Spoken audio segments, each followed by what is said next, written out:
Досегашниот директор на Комуналец Златко Ристевски, инаку прв братучет на пронешниот градоначалник Маријан Ристевски, го има оштетено ова јавно предпријатие за околу половина милион евра. Имено во изборните години, јули 2011 до јуни 2012 година и во текот на целата 2016 година, Ристевски не поднесувал тужби против домаќинствата кои што не ги плаќале сметките. Своеволно и спротивно на законот, Ристевски им го простил долгот на одделни домаќинства, околу 6800 на број, а предпријатието го оштетил само по овој основ со сума од над 10 милиони денари.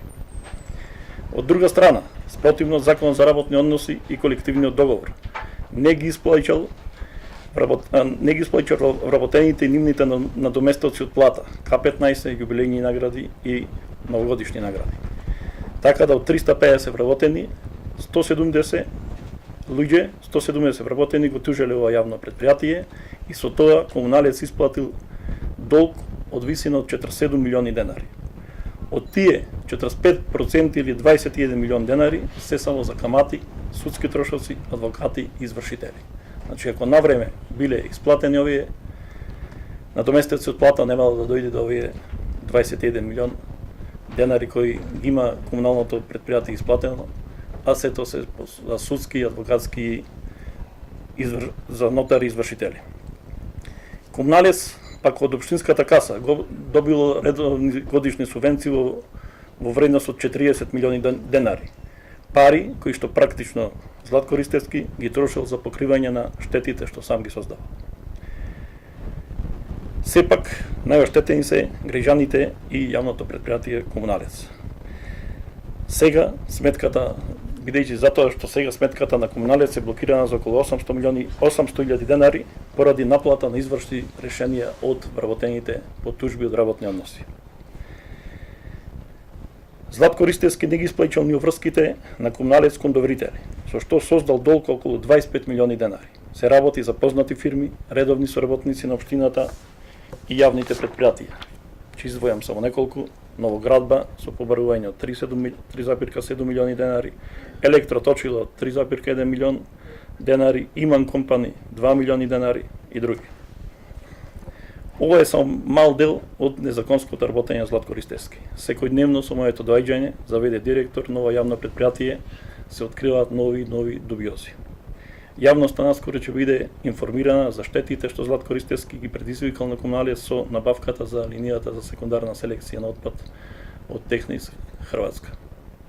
А потоа ќе бидете информирани и за изградбата на халата за секундарна селекција на отпад во Алинцино. Треба да добиваме подетални информации, па потоа ќе бидете известени. Значи, ќе се направи ревизија на сето досега што е изградено, како армирачките и бетонските работи, така и челичната конструкција што е изградена. Немаме направено ревизија, но ќе се направи ревизија дали да се види дали е градено по ситуации, по стандарди и дали се исполнети сите нормативи. Ќе се направи ревизија. Исто така ќе се направи проценка, односно ревизија на опремата што е купена од Технис Хрватска, што лежи 5 години по просторот во гаражите на јавното предпријатие Комуналец, изложена на временски непогоди. Ќе се изврши проценка колку таа линија е во употреба и дали е во употреба. А таа кошта 150.000 евра. 250.000 евра. Првата плата, откако дојдов и исплативме, се надевам и следните плати да ги исплаќаме во нормален рок. Програмата за управување со отпад и програмата за јавна чистота ми помина на последната седница на собранието на Советот.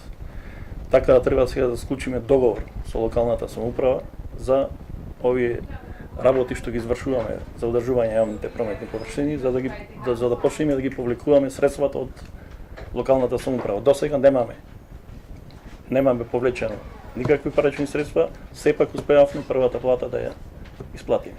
Сега очекуваме повлекување на тие средства по ситуации како што сработуваме, испраќаме фактури до локалната самоуправа и ги повлекуваме тие средства.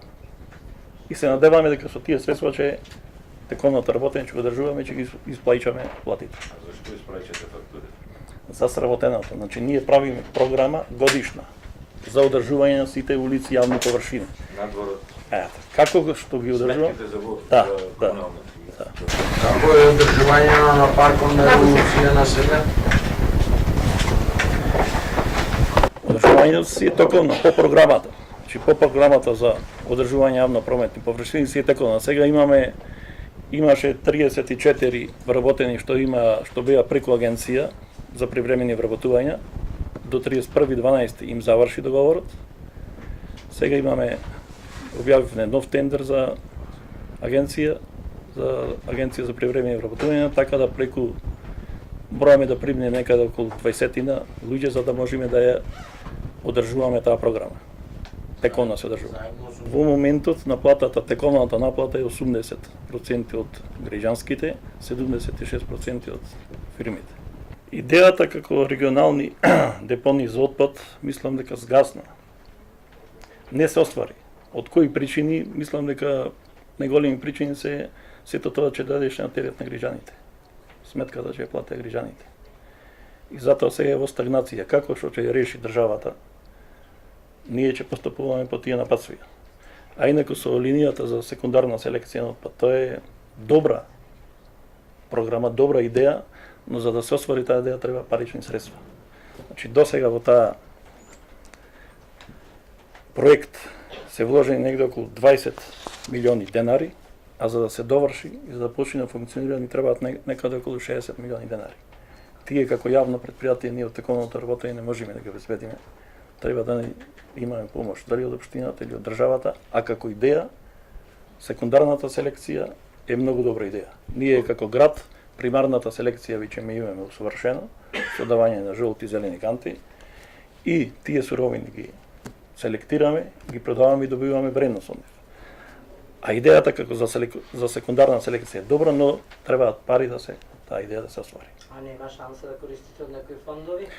Значи ние ќе направиме проект да аплицираме од фондови да добиваме средства или пак некое јавно-приватно партнерство за да може таа хала да се оспособи, да почне да работи и да се врши таа секундарна селекција. Со тоа имаме предимство што не оптеретуваме и депонијата во Алинци. Значи уште 60 ви треба. Уште 60 милиони денари, да. Глобално 20 се досега вложени, а не се уште исплатени. За почетно почнување со работа на таа хала ни требаат некаде околу 60 милиони денари. Европските регулативи ги налагаат тие односи да ѓубрето се собира и се мери во количина и во килограм и во волумен.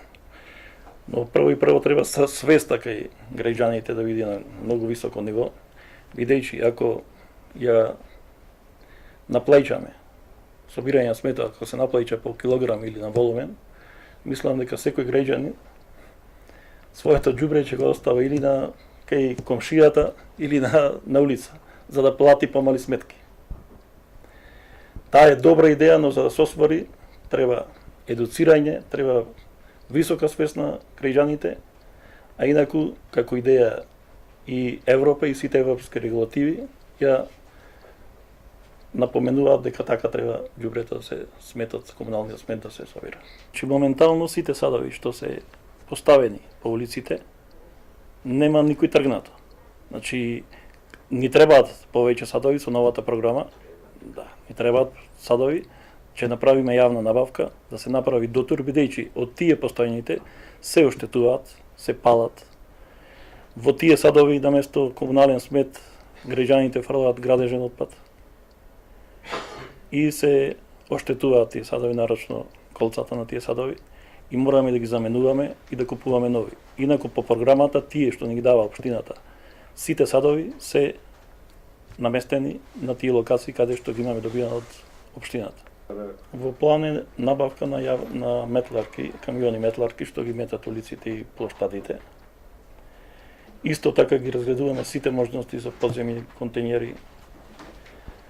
Сите можности што ги имаме како донации да ги добиваме од Европска унија и од членките на Европската унија, ние ќе направиме програма и ќе аплицираме за да можеме да добиваме тие средства. Инаку како јавно комунално предпријатие силата ни е толку, не можеме да инвестираме во нови. Мораме да побараме донации, но сето тоа да бидат подкрепено со издржани проекти.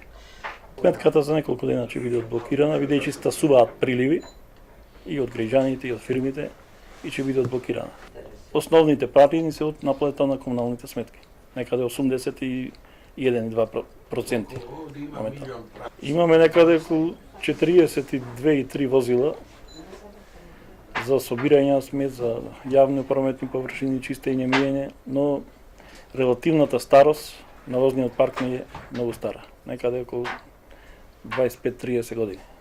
Со надчовечки напори се обидуваме да ги одржуваме во физичка кондиција, за да може да ја објавуваме нашата основна дејност. Моментално немаме направена анализа, а по други градови, значи поделени се некаде па и во јавното комунално предпријатие и водовод заедно. Значи немаме да се направи анализа, треба да се направи анализа дали да се поделат, например, гробиштата, посебно секторот за собирање на отпад, јавно прометните површини, треба да се направи на добра анализа и да се одлучи како ќе јавното комунално предпријатие како во иначе функционира.